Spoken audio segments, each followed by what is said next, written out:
Namaste, children. Hare Krishna, Krishna Krishna, Hare Hare, Hare Rama, Rama Rama, Hare Hare.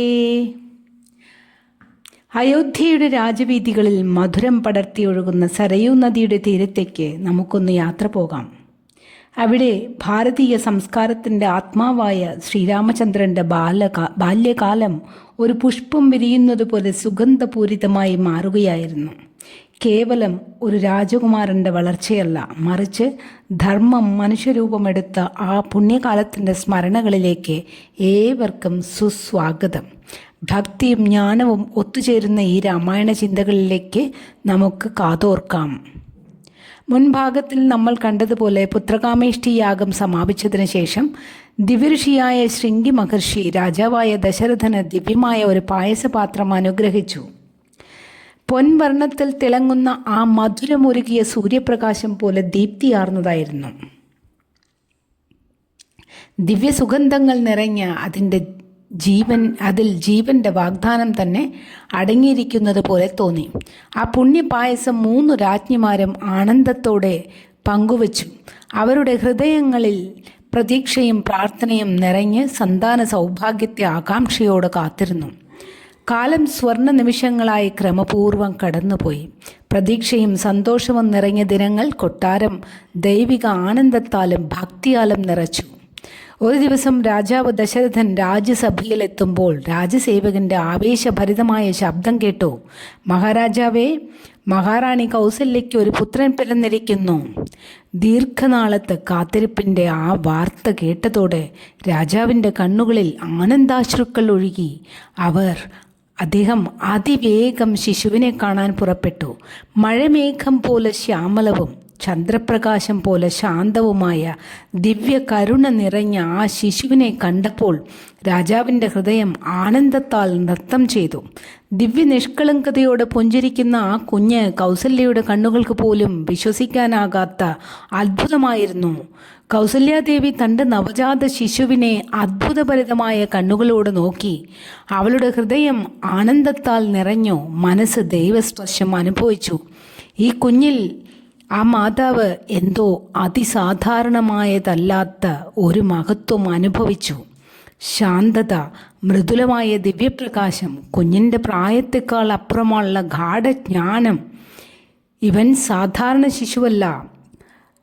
Kausalya മാതാവ് ഹൃദയത്തിൽ മന്ത്രിച്ചു, ലോകത്തെ രക്ഷിക്കാനെത്തിയ വിഷ്ണുവാണ് ഇവൻ. കുഞ്ഞിൻ്റെ ഓരോ ചലനവും ഓരോ ദൃഷ്ടിയും അവളിൽ ഭക്തിയും ആനന്ദവും ഉണർത്തി. ആ നിമിഷത്തിൽ കൗസല്യയുടെ ഹൃദയവും ആത്മാവും സ്നേഹത്തിലും ആദരത്തിലും ദിവ്യാനുഭൂതിയെ പരമാനന്ദത്തിലും ലയിച്ചു. ശിശുവിൻ്റെ കണ്ണുകൾ ദിവ്യജ്ഞാനത്തോടെ തിളങ്ങി. മുഖം ശാന്തതയും മഹത്വവും കൊണ്ട് പ്രകാശിച്ചു. ഏറ്റവും ചെറുതായ ചലനങ്ങളിൽ പോലും ധൈര്യവും കരുണയും ധാർമ്മികതയും പ്രകടമായി. അവനെ അലങ്കരിച്ച ഓരോ ആഭരണവും ശരീരത്തിലെ ഓരോ ദിവ്യലക്ഷണവും ചുറ്റിപ്പറ്റിയ മൃദുല പ്രകാശവും അവൻ്റെ ദൈവിക സ്വഭാവം സാക്ഷ്യപ്പെടുത്തി. ഇവൻ രാമൻ ദുഷ്ടതയെ നശിപ്പിക്കുകയും സത്യം, ധർമ്മം എന്നിവ സ്ഥാപിക്കുകയും ചെയ്യാനായി ജനിച്ച വിഷ്ണുവിൻ്റെ അവതാരം. കൗസല്യയുടെ അന്തർദൃഷ്ടിയുടെ ആഴങ്ങളിൽ നിന്ന് ഭഗവാൻ വിഷ്ണുവിൻ്റെ ദിവ്യരൂപം അവളുടെ മുന്നിൽ പ്രത്യക്ഷപ്പെട്ടു. ശംഖം, ചക്രം, ഗദ, പത്മം എന്നിവ കൈവശമുള്ള 4 ഭുജങ്ങളുള്ള മഹിമയാർന്ന രൂപം. ഭക്തരുടെ ഹൃദയങ്ങളിൽ നിന്ന് എല്ലാ ദുഃഖവും അകറ്റുന്ന കാരുണ്യപൂർണമായ മന്ദഹാസം. വക്ഷസിൽ ദീപ്തിയായി തിളങ്ങുന്ന ശ്രീവത്സലാഞ്ജനം. ആകാശത്തിൻ്റെ അനന്ത ശാന്തത. തന്നെ പ്രതിഫലിക്കുന്ന നീലവർണ്ണമുഖം. കൈകൾ ചേർത്ത് കണ്ണുകൾ വിനയത്തോടെ താഴ്ത്തി കൗസല്യ ഭക്തി സാന്ദ്രയായി നിന്നു. അവളുടെ ഹൃദയം ആദരവും മാതൃസ്നേഹവും കൊണ്ട് നിറഞ്ഞു. പ്രഭാത സൂര്യനെ സ്പർശിച്ച താമരപുഷ്പം പോലെ വിറയാർന്ന സ്വരത്തിൽ അവൾ സ്തുതിയായി പറഞ്ഞു, ഓ നാരായണ, സർവലോകാധിപതേ, ദേവശക്തിയോ രാജകീർത്തിയോ ഉള്ള പുത്രനെയല്ല ഞാൻ ആഗ്രഹിക്കുന്നത്. സത്യവും ധർമ്മവും പാലിക്കുന്ന സദ്ഗുണങ്ങളും ജ്ഞാനവും ധൈര്യവും ഭക്തിയും നിറഞ്ഞ ജീവിതപഥത്തിൽ എപ്പോഴും നീതിയുടെ വഴിയെ പിന്തുടരുന്ന ഒരു സൽപുത്രനെ മാത്രമാണ് ഞാൻ പ്രാർത്ഥിക്കുന്നത്. മാതൃസ്നേഹവും അഗാധമായ വിനയവും നിറഞ്ഞ ഹൃദയത്തോടെ കൗസല്യാദേവി പ്രാർത്ഥിച്ചു, പ്രഭോ, അങ്ങ് എനിക്ക് അനുഗ്രഹിച്ച ഈ ശിശു നീതിയുടെ പ്രതീകമായി വളരട്ടെ. മുതിർന്നവരെ ആദരിക്കാനും മാതാപിതാക്കളെ സ്നേഹിച്ച് ബഹുമാനിക്കാനും എപ്പോഴും സത്യം സംസാരിക്കാനും ജീവിതത്തിലെ പരീക്ഷണങ്ങളെ ധൈര്യത്തോടെയും കരുണയോടും നേരിടാനുള്ള അവന് ശക്തി നൽകണമേ. ഒരു സാധാരണ മനുഷ്യനായി ജീവിച്ചാലും ലോകത്ത് അവൻ അങ്ങയുടെ ദിവ്യ സാന്നിധ്യത്തിൻ്റെ പ്രതിഫലനമായി പ്രകാശിക്കട്ടെ. ഇവിടെ വെച്ച് കൗസല്യ മാതാവ് തൻ്റെ സ്തുതി ആരംഭിക്കുകയാണ്. ഇതാണ് നമ്മളെല്ലാം പലതവണ വായിച്ചിട്ടുള്ള പ്രസിദ്ധമായ കൗസല്യാസ്തുതി. തുഞ്ചത്തെഴുത്തച്ഛൻ്റെ അധ്യാത്മരാമായണത്തിൽ 9-ാം പേജിലുണ്ട് ഇത്.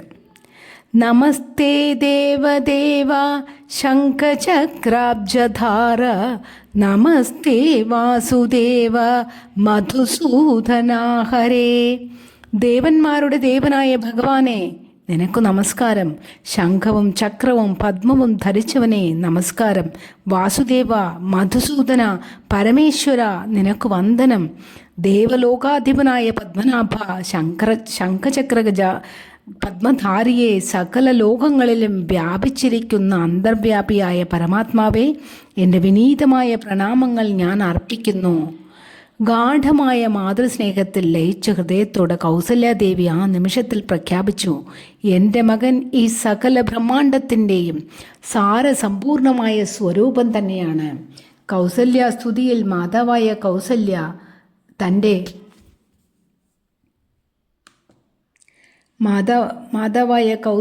തൻ്റെ പുത്രനായ ശ്രീരാമനെ സകല ലോകങ്ങളുടെയും ദിവ്യസാരമായി സ്തുതിക്കുന്നു. അവളുടെ അന്തർദൃഷ്ടിയിൽ തിരിച്ചറിയുന്നു, താൻ പ്രസവിച്ച ഈ ശിശു ഒരു സാധാരണ ബാലനല്ല, ശംഖവും ചക്രവും ധരിച്ച മഹാവിഷ്ണുവിൻ്റെ അവതാരമായ സർവേശ്വരൻ തന്നെയാണവൻ. അങ്ങനെ മാതൃഹൃദയത്തിൻ്റെ സ്നേഹവും ഭക്തിയും ദീപ്തിയും ചേർന്നപ്പോൾ കൗസല്യയുടെ സ്തുതി ലോകത്തിന് ആകെ അനുഗ്രഹമായി മാറിയെന്ന്.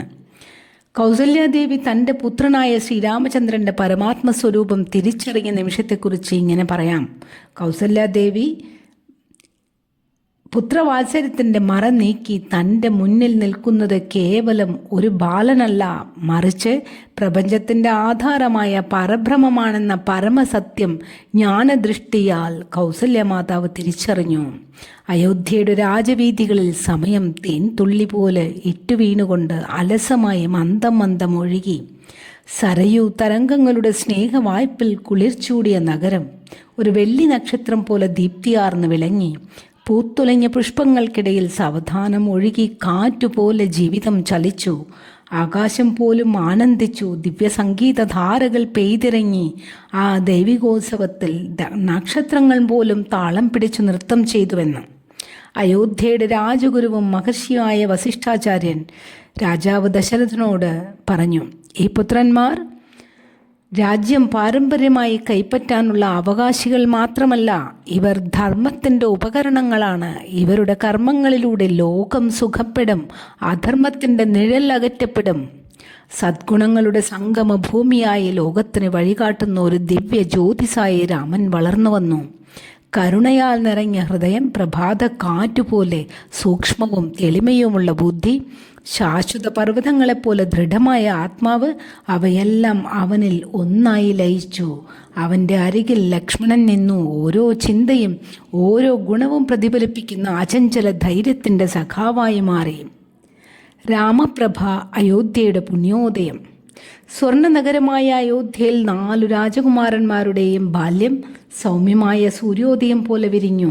മിനുക്കിയെടുത്ത രത്നങ്ങൾ കണക്കെ അയോധ്യയുടെ ഓരോ കോണും നൈർമല്യത്തോടെ ശോഭിച്ചു. മുതിർന്നവനായ രാമൻ തൻ്റെ ചെറുപ്പത്തെക്കാൾ അപ്പുറമുള്ള മഹിമയോടും സൗന്ദര്യത്തോടും കൂടി തോട്ടങ്ങളിലും കൊട്ടാരമുറ്റങ്ങളിലും സഞ്ചരിച്ചു.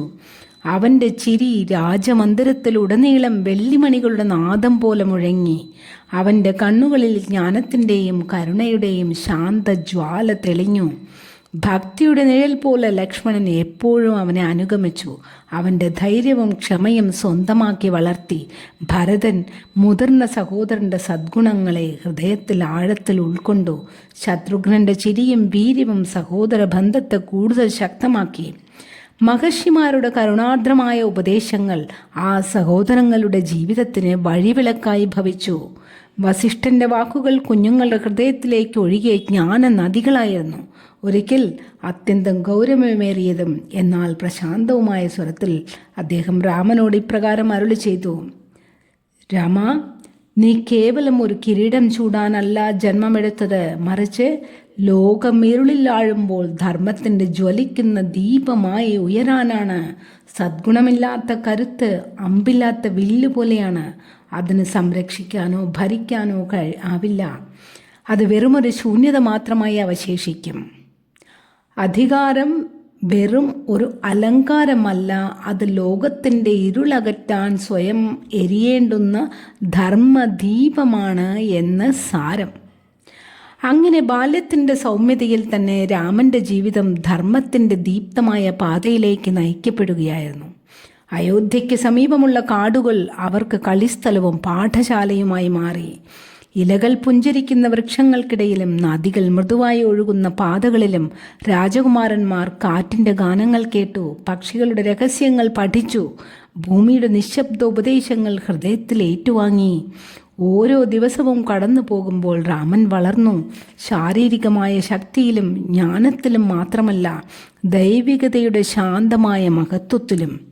അവൻ്റെ മുഖത്ത് തെളിഞ്ഞിരുന്ന സൗമ്യതയും ഹൃദയത്തിൽ നിറഞ്ഞിരുന്ന കാരുണ്യവും അവനെ ദൈവത്തിൻ്റെ ജീവിച്ചിരിക്കുന്ന മാറ്റി. അയോധ്യ നഗരത്തിൽ മാതാപിതാക്കളുടെ സ്നേഹപരിപാലനത്തിലും ജ്ഞാനികളായ ഋഷിമാരുടെ സൂക്ഷ്മ നോട്ടത്തിലും ദശരഥൻ്റെ പുത്രന്മാർ വളർന്നു. ഓരോരുത്തരും സദ്ഗുണങ്ങളുടെ ദീപ്തമായ രത്നങ്ങളായിരുന്നു. അയോധ്യയുടെ മഹത്തായ ചിത്രപടത്തിൽ ഓരോരുത്തരും അനിവാര്യമായ ഒരു നൂലിഴയായി മാറി. അതേസമയം ലങ്കയുടെ ഗാഠമായ മഹത്വത്തിനിടയിൽ രാവണൻ സാധാരണമായ ബുദ്ധിയും അപരിമിതമായ ധൈര്യവും കലകളിലും വേദങ്ങളിലും അദ്വിതീയമായ പാണ്ഡിത്യവുമുള്ള മഹാരാക്ഷസനായ രാജാവായി വാഴുകയായിരുന്നു. എന്നാൽ അവൻ്റെ അഹങ്കാരവും നിയന്ത്രണമില്ലാത്ത ആഗ്രഹങ്ങളും അവൻ്റെ വിവേകത്തെ മൂടിമറച്ചു. സദ്ഗുണങ്ങൾ പോലും ദോഷങ്ങളായി മാറി ദുഃഖകരമായി. രാവണൻ അറിയാതെ പോയി തൻ്റെ നാശത്തിനായുള്ള ശക്തി ഇതിനകം തന്നെ ജനിച്ചു കഴിഞ്ഞുവെന്ന്. വിഷ്ണുവിൻ്റെ ദിവ്യജ്വാലയായ ധർമ്മത്തിൻ്റെ പ്രകാശം ദശരഥൻ്റെ പുത്രന്മാരായി ദൂരെയെങ്കിലും ഭൂമിയിൽ അവതരിച്ചിരുന്നു. മനുഷ്യശക്തിയേക്കാൾ അപ്പുറമുള്ള ബ്രഹ്മാണ്ഡക്രമത്തിൻ്റെ മഹാശക്തിയായിരുന്നു അത്. ധർമ്മത്തിൻ്റെ വലിയ പാഠങ്ങൾ ഉൾക്കൊണ്ടുകൊണ്ട് രാമകഥയുടെ വരാനിരിക്കുന്ന മഹത്തായ അധ്യായങ്ങൾക്കായി നമുക്ക് കാത്തിരിക്കാം. രാമനാമം ഹൃദയത്തിൽ നിറയട്ടെ. ആ ധർമ്മ ചൈതന്യം നമ്മുടെ ജീവിത പഥങ്ങളെ എപ്പോഴും പ്രകാശപൂരിതമാകട്ടെ എന്ന് പ്രാർത്ഥിക്കുന്നു. എല്ലാവർക്കും ഒരു ശുഭദിനം നേർന്നുകൊണ്ട് നിർത്തുന്നു. നന്ദി, നമസ്കാരം. ഹരേ കൃഷ്ണ കൃഷ്ണ കൃഷ്ണ ഹരേ ഹരേ, ഹരേ രാമ രാമ രാമ ഹരേ ഹരേ.